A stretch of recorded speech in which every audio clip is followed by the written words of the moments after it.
If you don't keep your favorites a secret, someone's gonna snatch it away and hide it from you. What a cute little ending of episode 33, but also extremely ominous. What an ominous statement. You better keep Mamo a secret, otherwise somebody could come over and snag her from you. My gosh, what a great episode. Episode 33 of Apothecary Diaries. Just really, we're not dodging the secret around Jinshi. We're really kind of cementing it. Now, granted, this episode made me really feel like that's his mom. I don't know. It's like we're going back to the idea that possibly this Empress Dowager is possibly the mom of Jinshi. It really did feel like there's a bond there. I mean, she specifically says, call it an illegitimate child, call it a swap child, whatever you want to call it, is still a precious child. But she was in reference to the Emperor. The late Emperor is who she was referring to there. But that does give a sense of motherhood here as she's trying to, protect him. I've been watching you for a long time, but I don't feel a mom there. I really don't feel like a mom there. Again, I'm going back to the idea that I think Ado is the mom. She's not the mom. The Empress Dowager is not the mother. I think it's Ado. But at least it does give a sense there that she did treat him like it was her child. And that the Emperor himself treated Jinshi as his child, his legitimate child. I think it's different mothers. I'm still going to stick to my idea. I think it's different mothers here. But at least it shows that she did love Jinshi. Like, she is watching him, protecting him and everything, because it's still technically their child. It's just she didn't birth it. I mean, that's still going to be the case for really any situation where you have a lot of concubines and people trying to, bear the child of the Emperor himself. Either way, really cool little episode here, getting us some further insights into the late Emperor that's not too savory, not comfortable stuff to talk about, but we're going to try to talk about it here. As per usual, I want to emphasize I'm not into the idea of what he was doing, but I do like to analyze this stuff, and I think there's some deep psychological stuff here that's very, very interesting around the Emperor, and I think more so around the Empress Dowager. So let's just dive into the episode proper. Let's kick it off from the beginning. Opening up with Mama requesting to be able to enter the actual room because she can't just walk up in there. So yeah, she ends up staying the night there, and we have a little bit of more insight into Jinshi himself as she's kind of bored and looking for something to read. all those romance books in there. And yes, eventually stumbling upon a box. The box that keeps all of Jinshi's stuff in it. Apparently, on a regular basis, Shireen is just hiding stuff from him. She's regularly hiding stuff from him, which just does, I think they kind of hinted at this before, this idea that they do, I think it was Goshun. I think Goshun was talking about this. But either way, they were talking about the idea that Jinshi has these favorite toys and that they would actually hide them from him because, yes, being that he's from this powerful position, he needs to focus on the grander state of things. He needs to focus on growing up. It was the mother's wishes, the Empress Dowager, that he does mature faster. He needs to grow up. He needs to not focus on these things. His role in the political schemes is going to be a larger span of stuff that he has to focus on. So he can't just be, stuck on one thing. When someone becomes attached to one thing, they can't see anything else. Now, yes, after finishing this episode, this does seem to have a much deeper meaning and a much more tragic aspect to it, is that I wonder why his mother would tell him something like that. I wonder why the Empress Dowager would tell them something like that. Maybe because she had an experience with somebody being too focused on one thing and not seeing anything else around him. The late Emperor. There does seem to be like a little bit of a trauma here that she's kind of passing on to Jinshi. And again, I do acknowledge that in the idea of, again, we're really painting Jinshi as being what seems like the actual Emperor. And the current Emperor is just kind of a fit-in. He's just taking that position while Jinshi hides in the background. His ultimate role, if he does end up ascending the throne, is to have to manage a lot of things, and he can't focus on one thing, but I do think this is a bit of a trauma thing here. We're kind of passing on a little bit of a trauma here. Yes, he ends up spotting the painting. I kind of assumed that was going to be the case, because we were already kind of hinting at the fact the late Emperor, he was really focused on painting. There was painting brushes on the ground. It looked like painting stains on the ground. It was obviously that he was painting. And so when I seen this little drawing, I was assuming that it was going to be a drawing of him, that the Emperor himself at some point had drawn a picture of Jinshi and gave it to him, and maybe the mother didn't like the fact that he had that, and so they decided to discard it. I didn't think it was going to be a picture of her. But yes, she also spots the poisonous material that is also in the box, immediately picks up on it, which is kind of surprising to me because right here, I assume that she already seen that. We seen the shot in the previous episode where she was looking at the ground, there was a brushes there, and there was those stones there. And I assume that at that point she already made the connection, but I guess it's just now that she can see it up close, she's like, oh yeah, this is definitely what I thought it was going to be. I already thought it was going to be the case, but This cements it. But no, cutting to the investigation moment. Well, not really investigation. She's really confirming it because she already knows what it is. But she gets there, and it was interesting that Jinshi joins them. And again, this is really hinting at heavily the connection Jinshi has specifically to the late Emperor, which is kind of confirming what I've already been speculating up to this point. But I think it's more telling the fact that as she's looking around in there, as she's checking the wall, as they bring in this slave, during this entire time, he's standing there nervously. He's tapping on his arm. It's a bad habit of him. He's pretending to be calm. He's actually flustered. She's picking up on his body language. And it does imply to me that if Jinshi is nervous about what's happening in that room, it has something to do with the late Emperor, not anything else. Yes, technically he could know this is very important to the Empress Dowager, who he would probably see as his mother, but I think it's really specifically about him. Because even later on, when they're talking alone, he's pointing out he came to visit us. Either way, there seems to be a bond with him and the late Emperor. But yes, Mao eventually leads to the wall, which she figures is a bunch of layers of paper on the wall itself, so she decides to pull some of it back. It's going to get destroyed anyways. You might as well do it. I'm actually very surprised they didn't pull back more, which they don't need to at this point, because what happens when she first pulls that off the wall, initially, I thought it was going to be just a painting of all the girls. This is sort of his ideal world. His ideal world in his screwed up brain is that he needs to be in this paradise with all these girls. He doesn't care about anything else. This guy's mind is so hyper-focused on one thing, and that is to be alone with these girls. Just to jump to my kind of conclusion that I really have around this character, and I'm not sure if they'll get into any more beyond this point, or if this is going to be a make your own conclusions kind of scenario, because so many people have gone at this point. But I sort of have a mentality here of him having almost a very childish brain that never matured. This is a guy whose brain never matured. And so that kind of makes sense to me why he's so afraid of women specifically. Not to say, again, not to say it's right. I don't know why you have to preface this stuff. It's a fictitious story we're just talking about here. I think what they're sort of portraying here is a guy who never matured in his brain. That's why he's afraid of women. The moment that we have him go to one of the concubines, she goes there to reach over to him, and he's literally terrified of this woman. He's afraid of her. He's a child in this body. And I think that's what they were trying to portray here. And so when he goes in that room and he starts painting, all he's doing is drawing his ideal world just to be alone and have fun out in this field. I think he's sort of portraying sort of his heaven. But the interesting thing in that picture, initially I kind of went with Anshi here, and that I thought that the painting itself was going to be of his mother, the Empress Regnant. I thought she was in the center and all the girls were around her. But as we kind of allude to later on, yes, this is a color of the clothes that she used to really enjoy wearing. And she stopped wearing it at some point. He specifically chose this pigment, this color, which unfortunately is the one that... That's the tragedy there. My gosh, that didn't really click for me. She chose to wear this color of clothes, and so he chose to use that pigment to draw her. And so she's at the center. This is the Empress Dowager in the center of all these other girls. But note, she was older. She wasn't young. And I think that's what kind of kicks her in the gut later on, is that, yes, he not only acknowledged her, he not only put her at the center, but he also acknowledged her as she was older.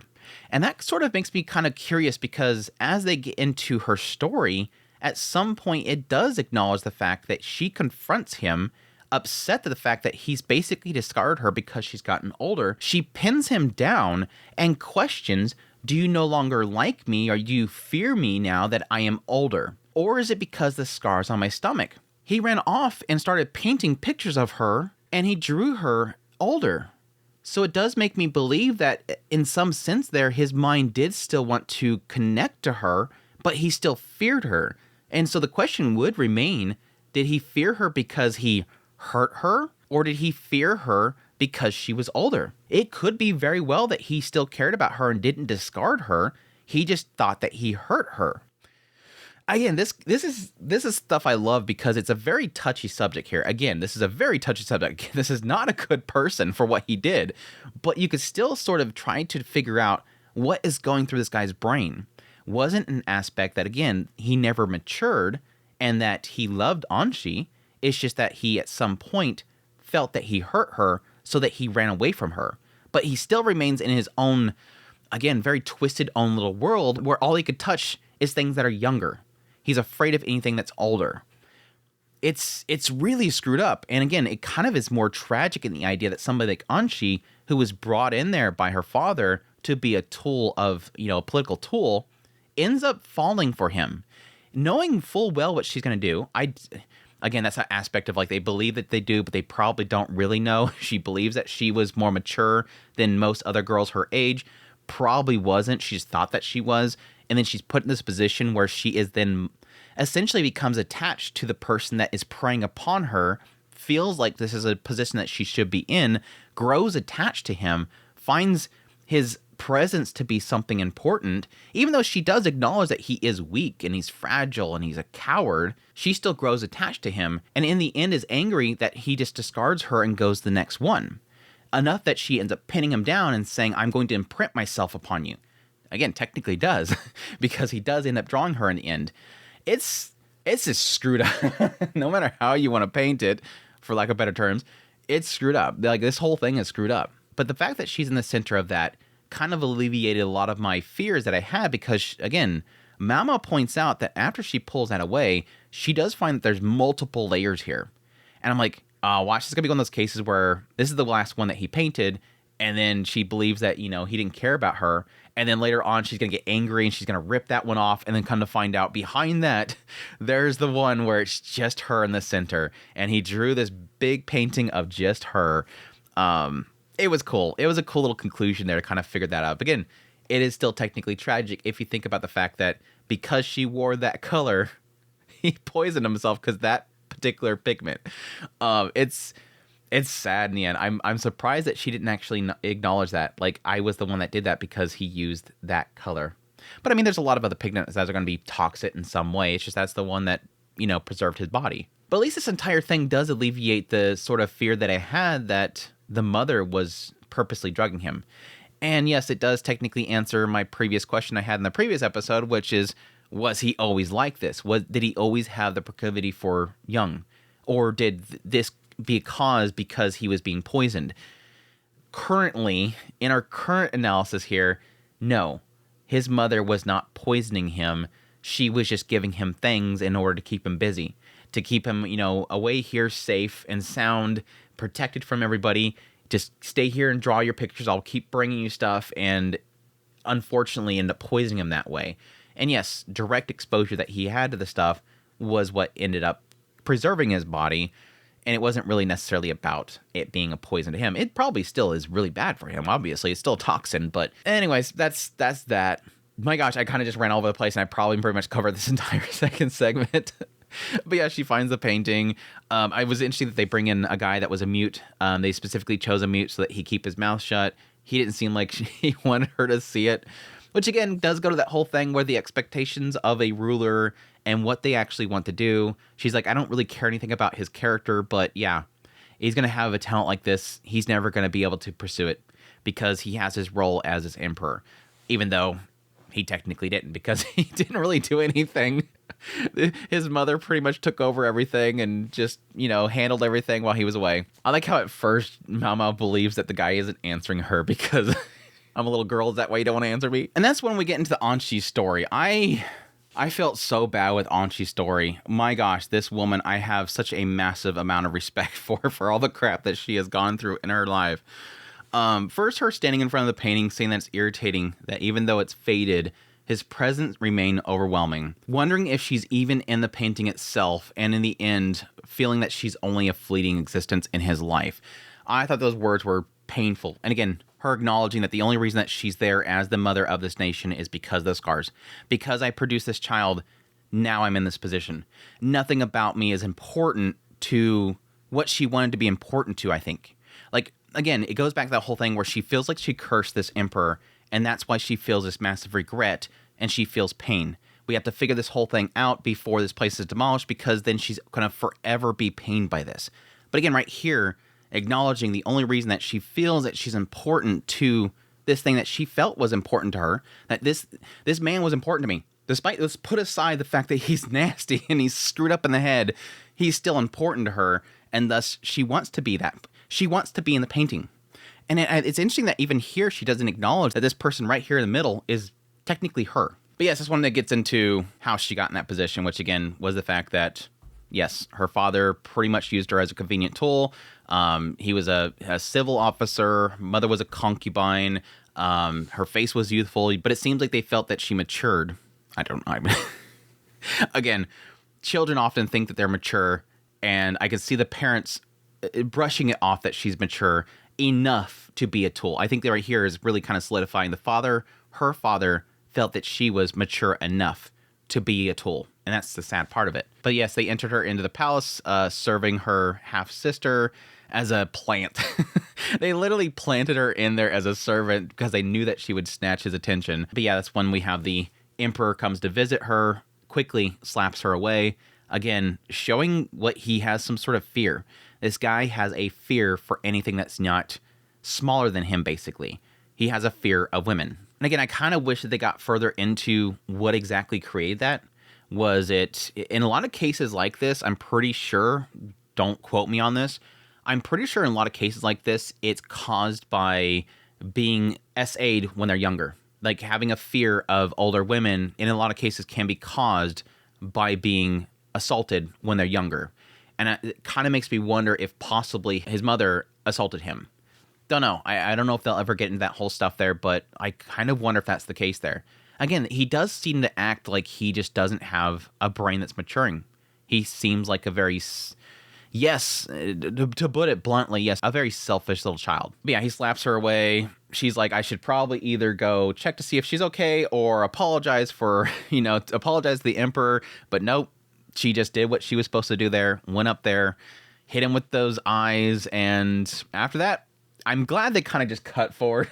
I'm thankful they just kind of cut forward. Like, yeah, and then I bore his child. Like, let's just get straight to there. Let's not dabble in this. You know what happened, kind of thing. But this one we get a little bit of juicy info. We finally get to see pretty much why she chose to push to get rid of the idea of, producing eunuchs, and the idea that yes, apparently, of course, the person that helped her have the child was Loulan. Loulan was the one that did the surgery. And then following that, this whole incident happened, and they ended up making all the doctors in the palace actually, be eunuchs.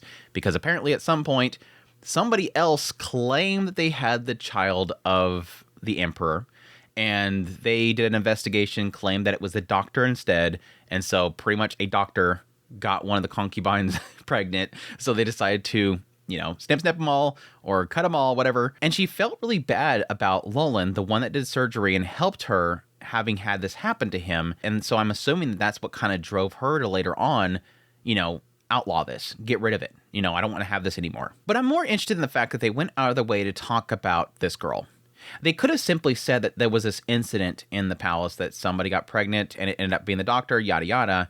And so they put this law in effect. And then, of course, that's what drove her to get rid of it. But the fact that they went so far their way to kind of get into more details about this woman does make me question if it was on purpose. That, yes, one of these women claimed that they had the child from the emperor, and he claimed that he never seen her. Doesn't recognize her at all. So there's a woman in the rear palace right to this day, because she was told to stay there and she couldn't leave. There's a female that is currently in that palace that claimed to have had the daughter of the emperor, and that her daughter has been removed from the palace. Yes, around that age period, my only assumption at this point is the possibility of it being Mao Mao's mother. I don't know if I really want to go that far with it because I'm not sure if the age groups kind of fit there, but it still kind of made me question at least why that there was so much emphasis put on that.